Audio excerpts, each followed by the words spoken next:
Marandi, who joins us from Tehran, is a political analyst and a professor at the University of Tehran. Really good to have you back with us, Professor. We know that this deal has been months in the making, spearheaded by Qatar as mediator. What's your reaction now that prisoners from both sides have returned to their home countries? Is this a positive step in the US-Iran relationship?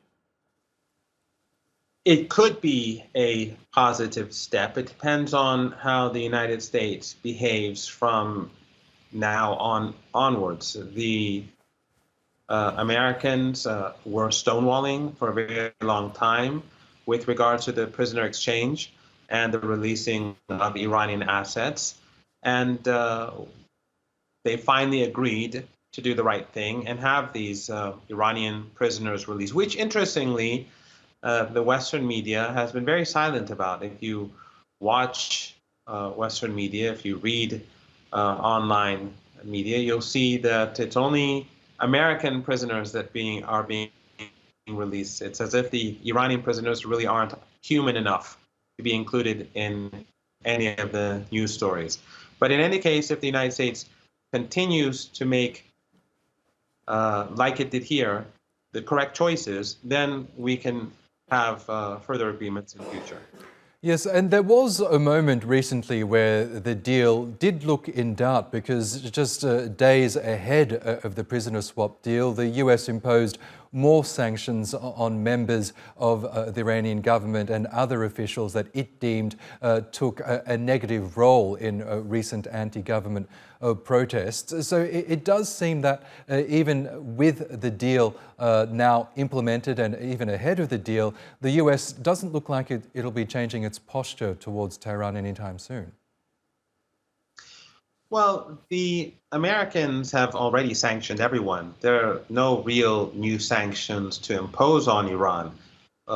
Reimposing old sanctions doesn't do anything. It only has psychological effect. And of course, the Americans really don't care about human rights in Iran or anywhere else. Their closest allies across the globe are the worst violators of human rights. They themselves are trying to extradite Julian Assange.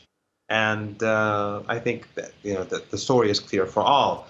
What they did in Iran last year was itself a violation of human rights, alongside the sanctions that have targeted Iranians for many years.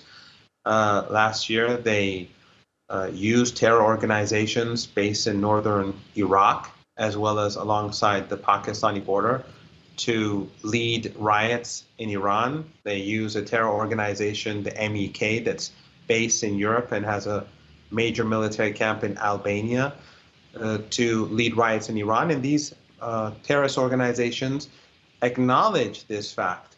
And also they use Persian language media in Europe, BBC Persian, Iran International, VOA Persian, Deutsche Welle Persian, Radio France International, to promote riots, to even on television, they would tell people that the right thing to do is to kill Iranian police officers. That some of these I tweeted the clips themselves. So when we look at it within this framework, it's not the Americans who can have any expectations of Iran with regards to human rights. It's the Iranians who have the right to call out the Americans and the Europeans for killing Iranian police officers and for provoking violence. Okay, Professor Mohammad Marandi, we'll have to leave it there. But thank you as always for sharing your analysis with us.